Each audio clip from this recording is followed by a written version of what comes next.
बाजार अर्थव्यवस्था को इंग्लिश में क्या बोलेंगे? Market economy. मार्केट क्या होता है? मार्केट एक ऐसी जगह होती है जहां पर लेन देन चल रहा है। ठीक है, एक तो चीज होती है दान। दान क्या होता है? मेरे पास कपड़े नहीं है, मैं सर्दी में ठिठुर रहा हूं, आप आए, आपने मुझे कंबल दे दिया, तो आपको मैंने दुआएं दी।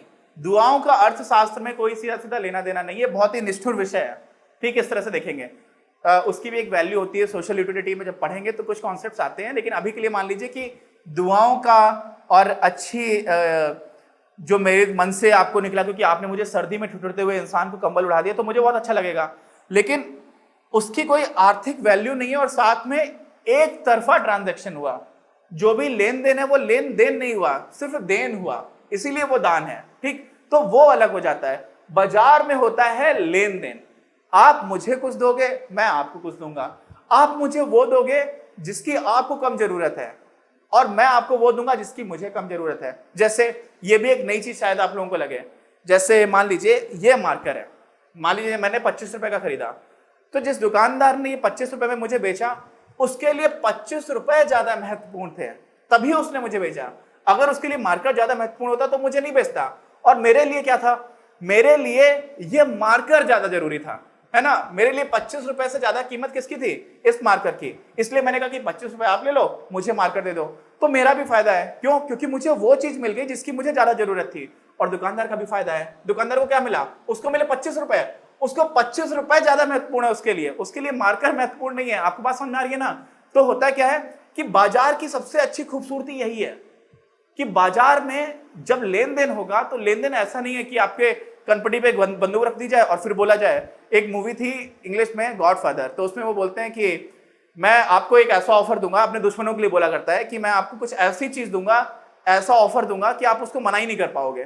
तो वो क्या करता है? धमका देता है ना, इस तरह से धमकाता है कि तुम्हारी जान ले लेंगे। वैसा तो होता नहीं है मार्केट में, आमतौर पर तो नहीं होता है। तो उसमें क्या होता है कि आप वो चीज खरीद रहे हो जो आपको ज्यादा पसंद है और सामने वाला भी वही कर रहा है, वो चीज दे रहा है जिसको देने में उसको कठिनाई नहीं है, जो मिल रहा है उसको भी वो चाहिए। तो दुकानदार को चाहिए पैसे, आपको चाहिए सामान। ठीक, ऐसे इससे क्या हो जाता है? इसकी खूबसूरती यह है कि हर समय पर जो हम लोगों की पसंद और नापसंद वाली बात थी कि आवश्यकताएं क्या हैं, हम अगर योजनाबद्ध अर्थव्यवस्था है उसमें हम ये आकलन नहीं कर सकते, लेकिन बाजार अर्थव्यवस्था में वो आकलन बहुत रियल टाइम पर हो रहा होता है। रियल टाइम का मतलब क्या होता है कि हर क्षण पर हो रहा होता है। आपको दिखा कि अच्छा दुकान पर गए, आपने कहा कि यार 5 रुपए में तो ये वाली भी टॉफी मिलती है और 5 रुपए में ये नई चॉकलेट आ गई। आपका अचानक से मन कर गया कि ये नई चॉकलेट, इसको खा करके देखते हैं। और अगर योजनाबद्ध अर्थव्यवस्था होती तो पता ही नहीं है कि किसी को नई टॉफी पसंद आ सकती है और वो बोल देंगे नहीं नहीं नहीं, सबको कंबल की जरूरत है, सारे लोग कंबल बनाएंगे। ठीक है, हो सकता है कि आपको कंबल की जरूरत हो, आपको तो अच्छा लगा, लेकिन आपका पड़ोसी हो सकता है उसके पास पहले से ही कंबल था, उसको टॉफी खानी है, अब उसको टॉफी मिलेगी ही नहीं। क्यों? क्योंकि संसाधन ऑलरेडी कुछ और बनाने में लग चुके हैं। आ रही ना आपको बात समझ में?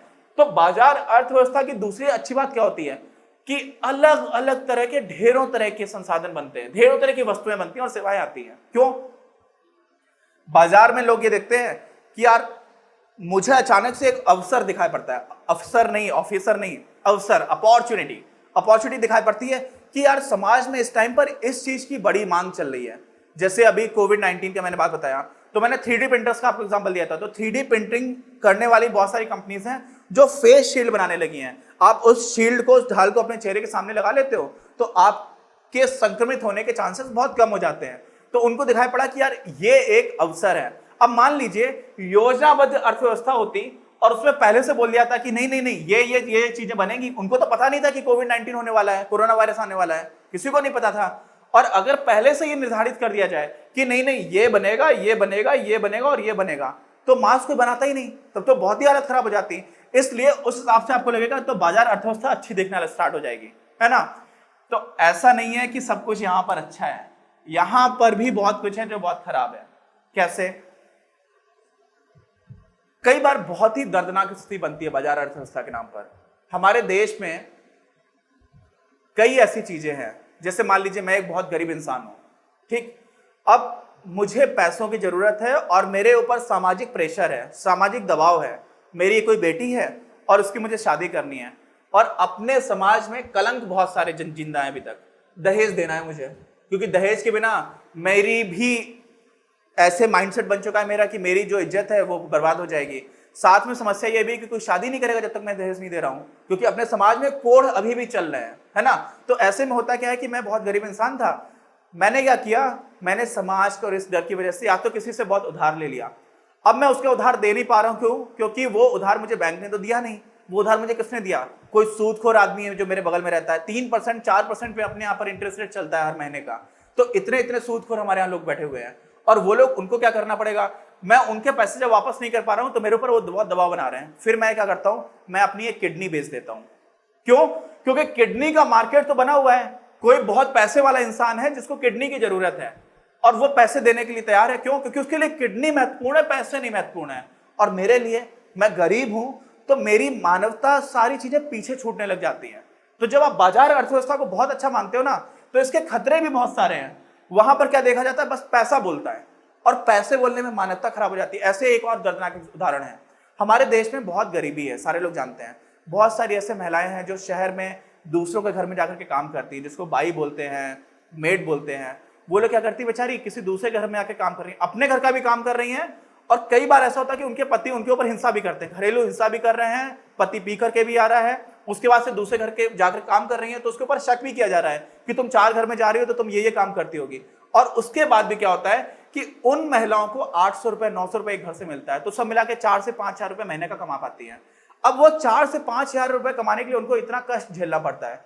तो कई बार क्या होता है, बहुत सारे आजकल विदेश में जो बहुत पैसे वाले लोग हैं वो हमारे देश में आया करते थे, और एक सरोगेसी का कॉन्सेप्ट होता है। सरोगेट मदर आप पढ़ेंगे, थोड़ा सा रिसर्च करिएगा इंटरनेट पर। सरोगेट मदर में क्या होता है कि कोई दूसरी महिला होती है जिसमें आप फर्टिलाइज्ड एग को ट्रांसफर कर देते हो, तो जो भी किसी भी महिला के मां बनने के पहले की समस्या होती है वो किसी गरीब महिला को सहनी पड़ती है, जिसमें एग और स्पर्म वो उस अमीर जो शादीशुदा लोग थे जो विदेश से आए हुए थे उनका था, तो बच्चा उन्हीं का है, जीन्स भी उसी के रहेंगे, लेकिन जो भी समस्याएं हैं वो उस गरीब महिला को सहनी पड़ती थी।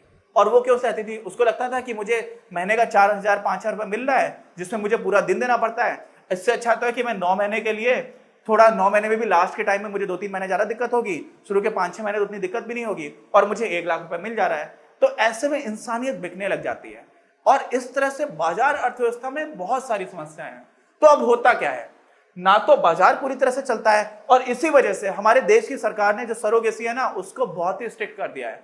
अब आप किसी दूसरे को इस तरह से कर नहीं सकते। हमारे यहाँ पर बाजार अर्थव्यवस्था की वजह से $2 बिलियन यानी कि करीब करीब 15,000 करोड़ रुपए की इंडस्ट्री बन चुकी थी। 15,000 करोड़ रुपए की, किस चीज की? इसी काम की जो मैंने आपको बताया।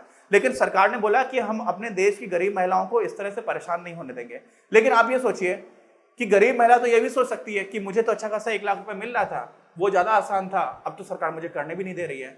तो यहाँ पर बहुत सारे कठिन प्रश्न आ जाते हैं, और इस वजह से ना तो पूरी तरह से ये अच्छी है और ना ही पूरी तरह से ये अच्छी है। मुझे उम्मीद है कि आप लोगों को थोड़ा थोड़ा आइडिया लगा होगा कि मैं क्या बताने की कोशिश कर रहा हूं, ठीक है। इसी को थोड़ा और गहराई में हम लोग अपने आगे के चैप्टर्स में पढ़ेंगे, लेकिन अभी आप लोगों को ये समझ में आना चाहिए कि आर्थिक क्रियाकलापों के लिए हम लोग निर्णय लेते हैं तो किस किस तरह के निर्णय, किस किस तरह की व्यवस्थाएं हो सकती है, जिसमें एक ये है और एक ये है। अगर आपको ये वीडियो पसंद आया तो प्लीज इसे अपने दोस्तों के साथ शेयर करें, लाइक करें, आपके अपने चैनल अपनी क्लास को सब्सक्राइब करें और बेल आइकन को प्रेस करना ना भूलें। Thank you very much, have a nice day.